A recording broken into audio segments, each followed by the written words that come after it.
We sincerely appreciate everyone joining 𝗪𝗧𝗧𝗧𝗧, who assumes the role of Global Chief Executive tomorrow, and myself, Jonathan Morocco, Interim Chief Financial Officer, today at our Hanford, California factory.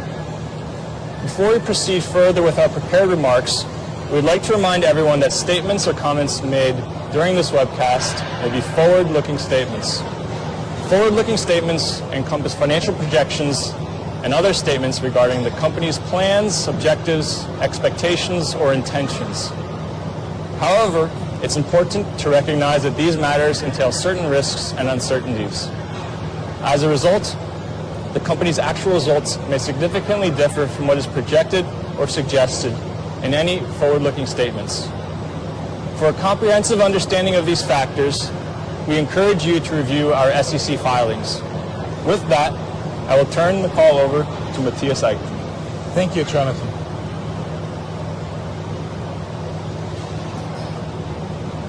And welcome to everyone joining us today on this webcast. I appreciate your presence, and as previously communicated, I'm thrilled to forge ahead in my new role as the Global CEO of FF at this pivotal juncture. We structured this webcast more as an opportunity to answer some of the questions that investors have been asking us over the recent weeks. But we also want to take this opportunity to share with the investor community what excites us about Faraday Future. First, I want to remind the investment community of the considerable foundational milestones that the company has achieved, which we believe may have not been fully reflected in the valuation of the company. Second, I want to give investors some direction on what I plan to focus on as the Global CEO of Faraday Future in setting up the company for its next phase of growth. And lastly, I want to talk about our market opportunity. So let's talk about what Faraday Future has accomplished and where we are today. With approximately $3 billion invested into the company to date, we have an amazing vehicle, the FF91 2.0 Futurist Alliance, which is truly an all-ability AI hypercar. It drives like a sports car, rides like a luxury sedan, and at the same time can handle terrain like an SUV. But that's not all. It also keeps you connected. You can ride and carry on with your business, be entertained, or you just relax. And the vehicle is ready. It is validated. It's road tested, sellable, and has now been delivered to our first group of developer co-creation users. This was a 9-year expedition. So I want to highlight this great product, which we are now ready to scale to the market as we have fulfilled all necessary US compliance procedures, established a relatively comprehensive supply chain system, and are building out our unique ecosystem O2O direct sales model to generate revenue. We've also made progress on our manufacturing capabilities. We are producing in batches, including continuous quality and process improvements, accompanied with meticulous quality inspections during the build and after the manufacturing team releases the vehicle to the quality team. The final inspection includes static, dynamic, and functional assessments of the vehicle to ensure the achievement of our product promise.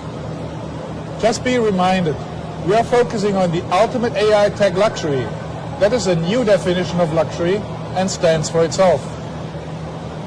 Second on my plan as a global CEO, I want to first say we gratefully to XF for all the work he did in getting the company through the start of production and the start of delivery, and it is exciting to see the cars being delivered to real users. Now the task at hand is to increase production and delivery, build up our brand, and show the world what an amazing vehicle the FF91 2.0 is. It is the ultimate combination of luxury, performance, and technology. On specific actions, I plan to focus on working collaboratively with suppliers to align on mutual interest.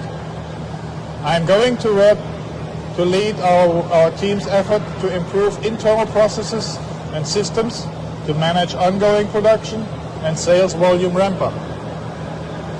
I'm going to work to improve the whole value chain of the creation of the FF91 2.0 by increasing the efficiency of our operations, streamlining internal and external collaboration to maximize the economic performance of the product.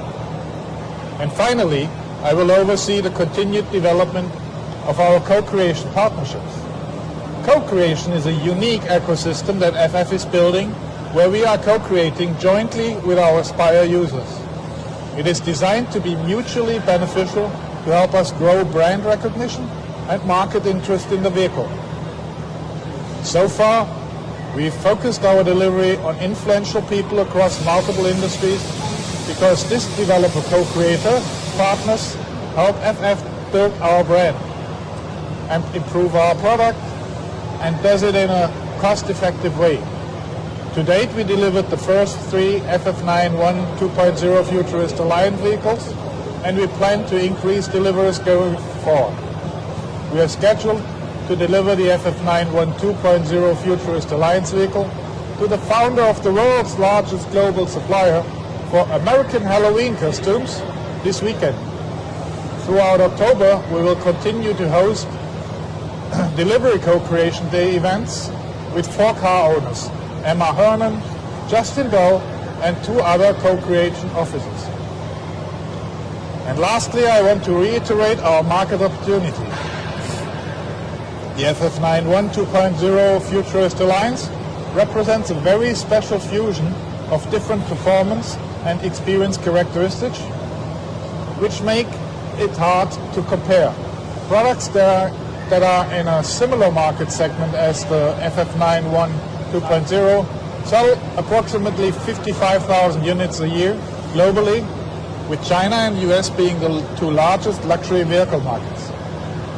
We believe our FF91 2.0 Futurist Alliance and our dual market DNA is well positioned to capture a meaningful portion of this demand and share of market as the world moves to more electric vehicles.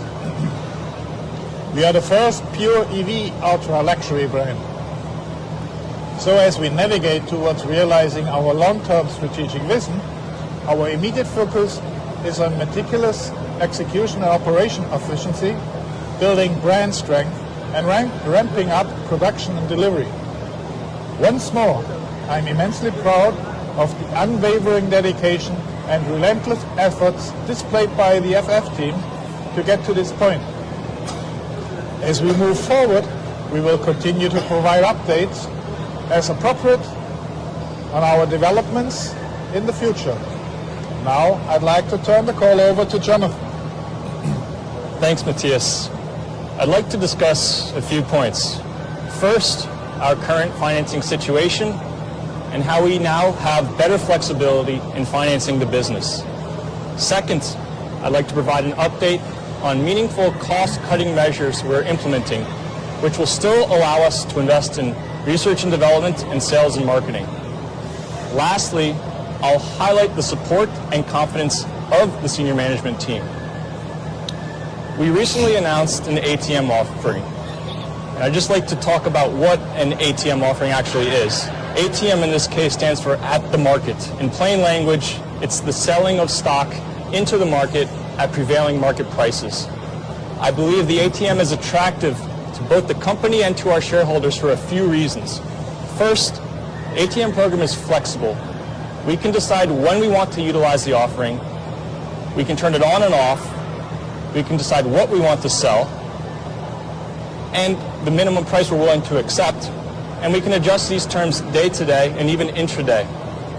Second, the ATM program tends to have minimal market impact, and ATM programs are thus less dilutive than alternative financing options. The shares are sold into the natural trading flow of the market, and the selling volume is typically a low percentage of overall volume. Lastly, ATM programs typically have lower fees than traditional follow-on equity offerings. From our point of view, the establishment of the ATM program was a major win for the company and for our shareholders. Again, this form of financing is more flexible, less dilutive than other forms of financing, and significantly less dilutive than the convertible notes we've issued in the past year. The company will be responsible and prudent in using this financing tool. Now on to the cost cuts. We've also taken a hard look at our operating expenses and are working to dramatically cut costs. A simplistic way to view operating expense categories is as follows: research and development, sales and marketing, and general and administrative. With the completion of FF91 development, our R&D spending has dropped meaningfully compared to the last few quarters. But we also want to continue reasonable spending on the R&D side as we continue to innovate and push the technological envelope for luxury EVs. We also want to spend prudently on marketing. As we've mentioned, we are very much in the brand building stage, and a strong marketing budget is necessary to establish a strong brand, generate buzz and enthusiasm, and ultimately sell vehicles. So, between these categories, what's left in terms of cost cuts is G&A, and that's where we're focused. We're looking at every expense item, line item by line item, and determining which expenses are truly necessary to propel our business forward. And we've already executed several cost reductions in this space. We believe that the reduction in these operating expenses will allow us to extend the runway from our capital raises and allow us to efficiently and effectively spend every dollar that we are able to raise. Lastly, I want to reiterate the support and belief in the company and its vision. As previously disclosed, Matthias and I, along with other senior members of management, intend to take a portion of our salaries to purchase FFIE stock from the company at prevailing market price, subject to shareholder approval of the plan. We will essentially be trading a portion of our cash compensation for equity compensation. I'd also note that FFGP has not sold any of its existing shares at the time of de-SPAC until this point. Lastly, and the final point I want to make, is that I'd encourage investors to look at annual vehicle delivery figures for ultra-high-end vehicle manufacturers. You'll see that production and massive production and delivery vehicle requirements to establishing massive production and delivery vehicle, one more time, I'm sorry. Massive production and delivery is not necessary to establishing large market capitalizations. What is required for us, though, is improved margin, increased awareness of our vehicles, and the creation of brand strength. And we are focused on that. Now we'd like to go over some of the questions that investors have asked. We addressed a few of these questions through prepared remarks, but want to additionally talk about these questions which we've been often asked. So first question, I can take this one. Why didn't the company use ATM financing before? Were there restrictions? So to answer this, yes. We had to have 1 year of timely financial filings to be able to file a standard shelf registration statement, which the ATM utilizes. After the timely filing of our 10Q for Q1 2023, we were S3 eligible and filed a registration statement on Form S3 in June. Next question. I can take this one as well. How soon will the $90 million be issued? As I noted, we're going to be prudent with how we access the ATM offering. So therefore, the usage will partly depend on market factors. Next question. You had said additional issuance of more than 20% of the current share capital needs to be approved by the general meeting of shareholders. In view of the recent $90 million ATM announcement, does it mean that the general meeting will be held shortly to request the additional issuance? Well, this is a bit separate because an at-the-market offering of securities, which is what an ATM is excluded actually from the 20% current share capital rule because it's a public offering of securities at market prices. So for the ATM program, we would not need to hold an additional meeting of stockholders. Next question. The company's stock price is less than $5 and institutional investors are no longer able to invest. What are the company's strategies? First, I would note, we remain in active discussions with potential strategic investors. The $5 price is not a hard and fast rule in terms of whether or not an institution can invest. It's a guideline, but certainly exceptions are made, and I think in our case we hope to see those exceptions being made. In terms of the stock price, just to get back to that though, we don't control the day-to-day vicissitudes of the stock price of the market, but we remain focused on executing our strategy and creating value.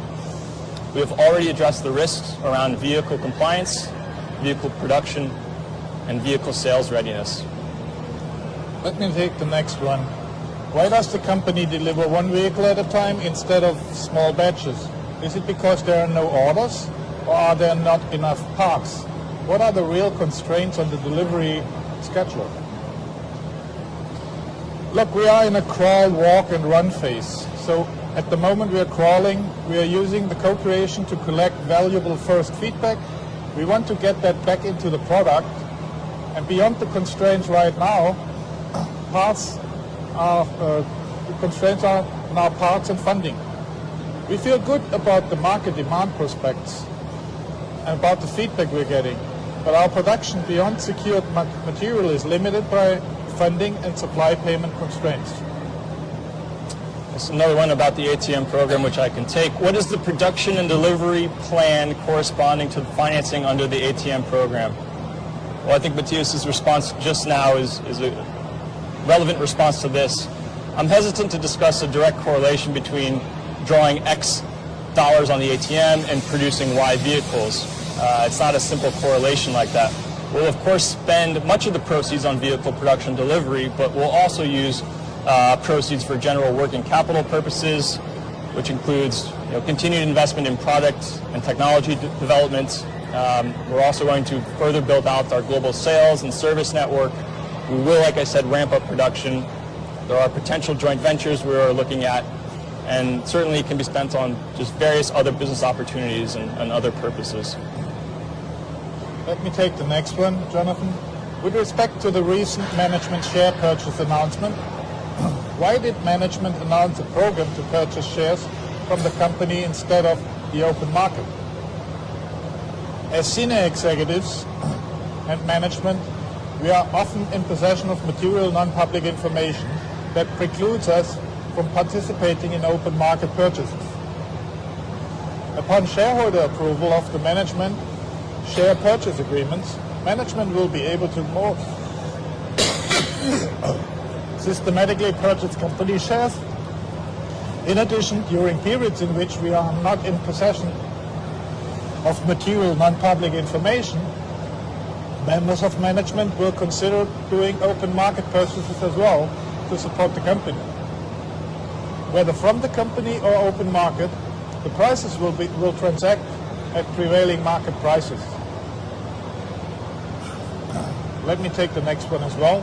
Why does the company only sell to FF91 high-end version now? Can you sell the less expensive versions to seize market share?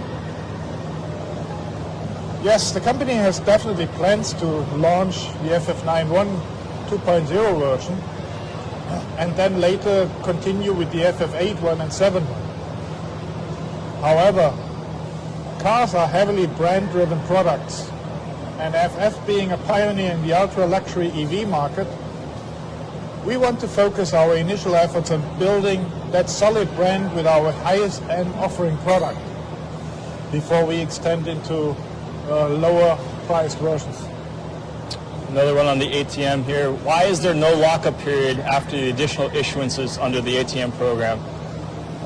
It's not exactly a relevant question. There is no lockup period because shares are sold into the open market with the ATM program.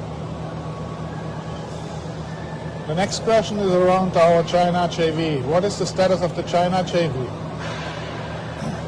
We have completed the business registration for FF Auto Hubei Company Limited, marking a significant step forward in the progress of our China efforts.